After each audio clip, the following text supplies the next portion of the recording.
औरतों की आबरू होती है, लेकिन औरतों की आबरू तो लूटने के लिए ही होती है। मैं एक पत्रिका में पढ़ रहा था कि सब चीज़ बर्बाद होता है, उसकी भरपाई हो जाती है, लेकिन औरतों की जब आबरू लूट जाती है तो उसकी भरपाई कभी नहीं होता है। तो मैं ठहर कर सोचने लगा, लोग कहते हैं, देखते हैं कि सभी बर्बादियों की क्षतिपूर्ति किसी न किसी समय हो ही जाती है, पर एक औरत की जब आबरू लुट जाती है तो उसकी क्षतिपूर्ति कभी नहीं होती। औरतों की आबरू के लुट जाने की बात एकदम सही है। इस तथ्य को कहीं से कोई भी गलत नहीं कर सकता है, पर यह आबरू लूटती है तो सिर्फ औरतों की ही लूटती है, पुरुषों की आबरू कभी नहीं लूटती। मैं यह सोचने पर बाध्य हो गया कि आबरू शब्द के किस किस भावार्थ के और वाक्य बनाए जा सकते हैं। मतलब क्या किसी की आबरू संभल गई, बन गई, समृद्ध हो गई, बिगड़ गई। पर अफसोस यह है कि आबरू शब्द के साथ सिर्फ लूटना ही शब्द लगता है। जैसे अंग्रेजी के वर्णमाला के जो शब्द में क्यू के साथ सिर्फ यूं ही लगता है, क्यू लेटर के साथ सिर्फ यू लेटर ही लगता है, दूसरा कोई और नहीं लगता। इसी तरह आबरू के साथ लूटना ही शब्द लगता है। जैसे किसी की आबरू बच जाती है, बन जाती है, ऐसा नहीं होता है, लूटने से बच जाती है। यहाँ भी लूटना शब्द ही लगा हुआ है।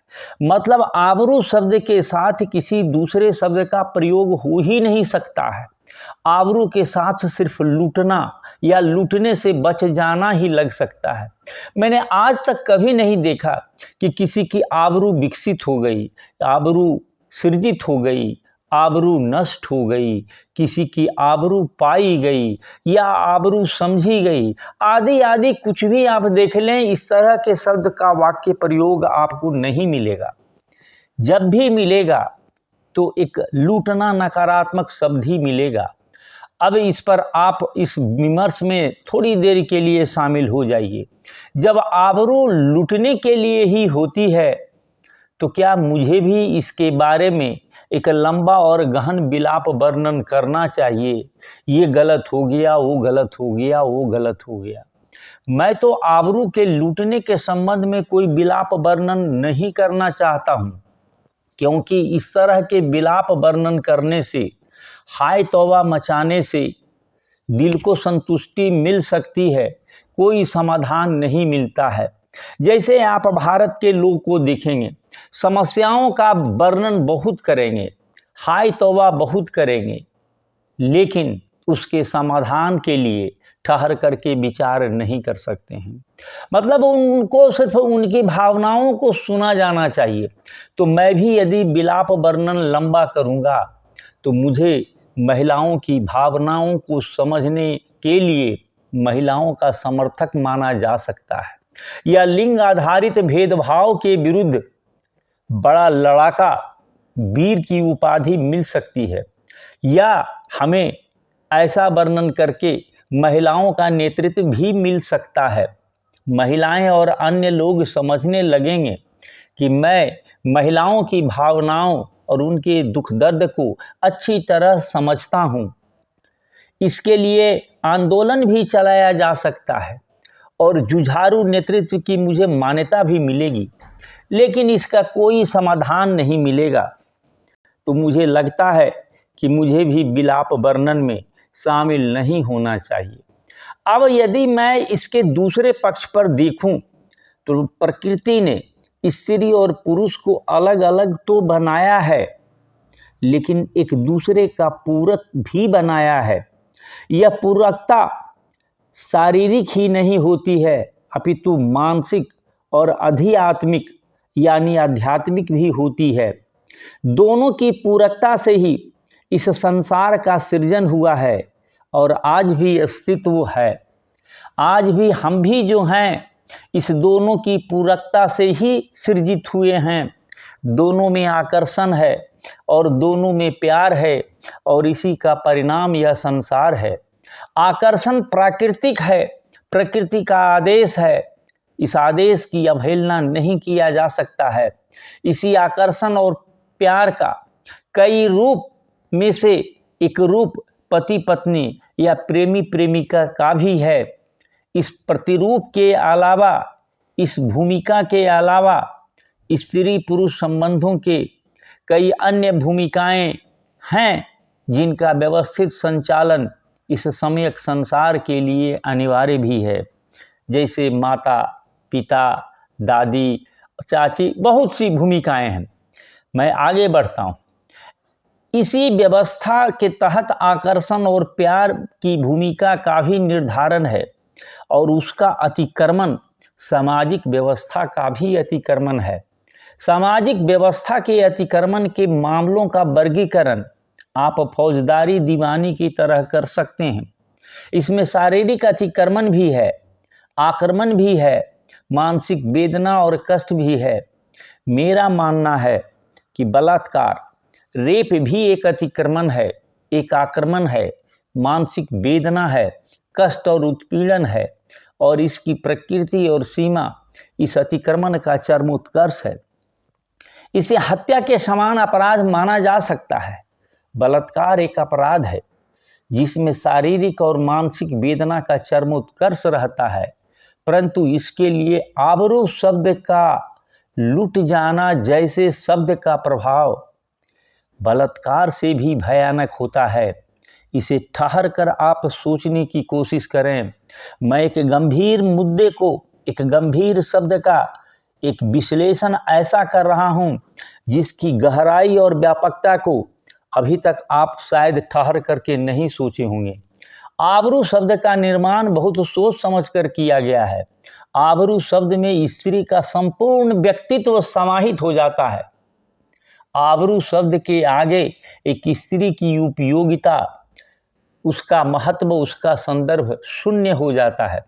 आबरू शब्द को स्त्री के लिए उसके जीवन में, उसके जीवन से भी अधिक महत्वपूर्ण बना दिया गया है। मतलब आबरू शब्द को एक स्त्री के लिए उसके जीवन की महत्ता से भी ज़्यादा महत्वपूर्ण बना दिया गया है। यह एक बहुत खतरनाक भाव का शब्द है। एक स्त्री परिवार, समाज, देश, मानवता के लिए रचनात्मक हो सकती है, सृजनात्मक हो सकती है, उत्पादक हो सकती है, लेकिन आबरू शब्द के सामने ये सारा निरर्थक हो जाता है। इसे समझने की कोशिश कीजिए। स्त्री से उसके जीवन में यदि आबरू शब्द का भाव निकाल दिया जाए तो उसे समाज में अस्तित्वहीन मान लिया जाता है। आप अर्थात लूटी हुई आबरू की से लूटी हुई महिला, माने जिसकी आबरू लूट ली गई है, उन महिलाओं का समाज में कोई स्थान ही नहीं है। पुरुष तो चाहता है कि एक स्त्री आबरू शब्द और उसके भाव का महत्तम इस्तेमाल करे, मतलब आबरू शब्द और भाव से बुने हुए अपने जाल में उलझी हुई रही। आबरू शब्द वह बेड़ी है, वह बंधन है, वह महाबोझ है जो एक स्त्री सदैव ढोती रहती है। वह काम करने जाती है, वह पढ़ने जाती है, वो सामाजिक प्रशासनिक कार्यों में रहती है, वो आर्थिक कार्यों के संपादन के लिए निकलती है, घूमने के लिए जाती है, परिवार के लिए निकलती है, परिवार समाज के देखभाल के लिए निकलती है, देश और मानवता के लिए भी घर से बाहर निकलती है या और किसी भी कार्य के लिए निकलती है, लेकिन उसे सदैव अपने आबरू के प्रति, अपने आबरू को लुट जाने से बचाए रखने के प्रति सजग, सचेत और चौकन्ना हो रहना पड़ता है। इन्हीं सब कार्यों का महत्व इनके लिए, इनके समाज के लिए सेकेंडरी हो जाता है, द्वितीयक हो जाता है। मतलब आबरू बचाए रखना, आबरू को लुट जाने से बचाए रखना इनका महत्तम और सबसे सर्वोत्कृष्ट कार्य माना जाता है। और उसके बाद ही ये जितना वर्णन मैंने किया पढ़ने से लेके काम करने का, वो सेकेंडरी हो जाता है। परंतु आबरू के प्रति इनकी सजगता और सतर्कता प्राथमिक और सर्वोपरि हो जाता है। इस बात को आप समझ गए तो एक स्त्री बिना सोचे समझे आबरू के जंजाल में, आबरू के चक्रव्यूह में उलझकर उस भाव और उस अर्थ, उस नकारात्मक भाव और नकारात्मक अर्थ को ही संपुष्ट कर देती है जो पुरुष प्रधान समाज चाहता है।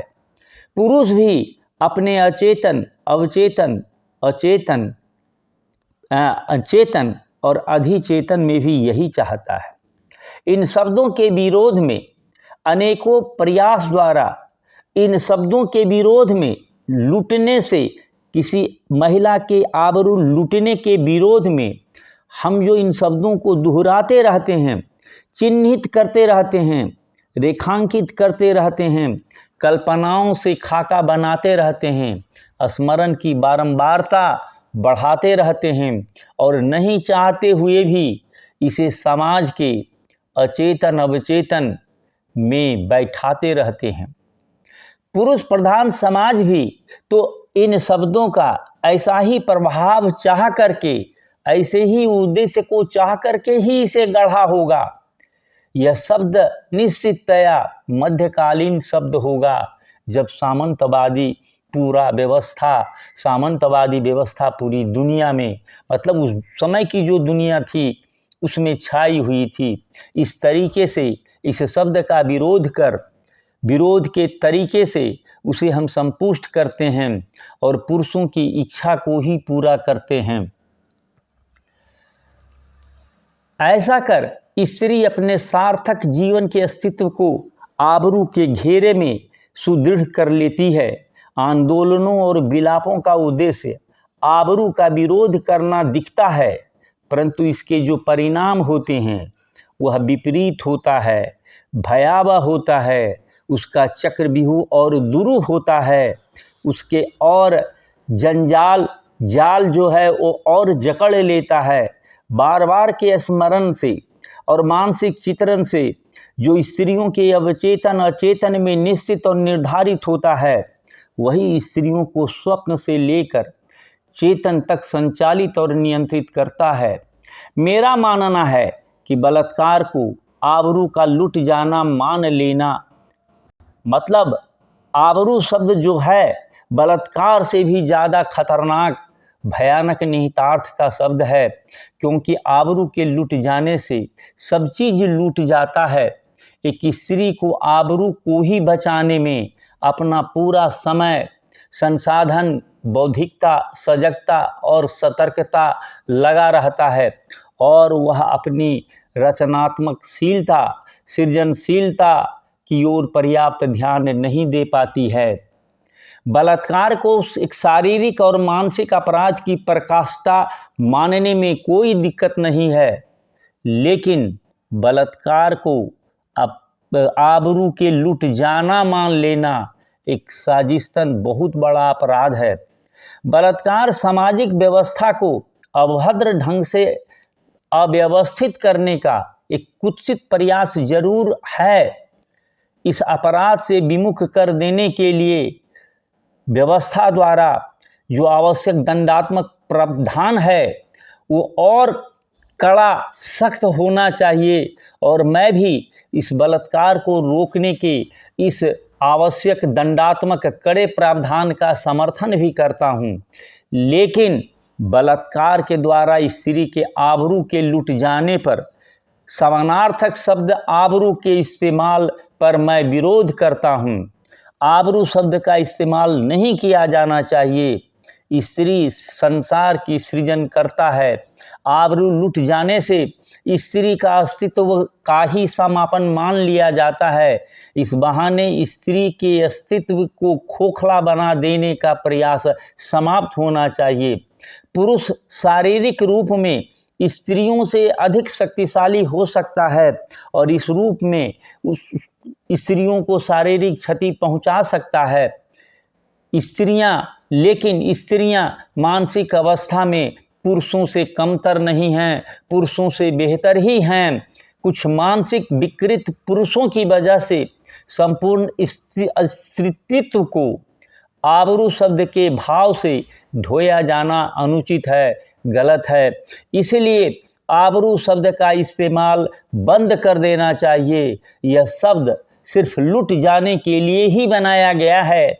इस आबरू शब्द में बोझ है, बाधा है, मानसिक तनाव है, ठहराव है। इसको समझना होगा। इसे इस नज़रिए से देखिए।